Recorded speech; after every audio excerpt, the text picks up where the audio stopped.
Je pa veliko tudi takih, ki so se razburili nad čeladami. Pa zdaj razčistiva tole. Poslušalec Tomaž pravi, letno s kolesom prevozim 7 do 8 tisoč kilometrov, čelada je nujna zunaj mest, o tem ni dvoma, ker se vozi hitro. V mestu pa bi jo lahko potem takem morali predpisati tudi za pešce. Kaj pravite, boste s tem odvrnili kolesarje v mestih, da bi se vozili s kolesi? Jaz mislim, da ne. No, ker vendarle skrb za lastno glavo prepuščamo na koncu kolesarjem.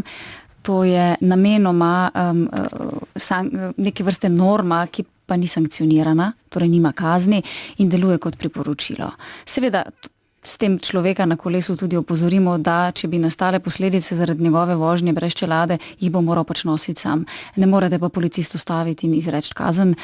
Je pa prav, tako kot smo v nekem trenutku doumeli, da je treba v avto biti pripasan, da dojamemo tudi to, da je na kolesu treba imeti čelado. Verjeli ali ne, zelo veliko tistih nesreč, v katerih so udeleženi kolesarji, se konča z hujšimi posledicami ravno zaradi napačne opreme.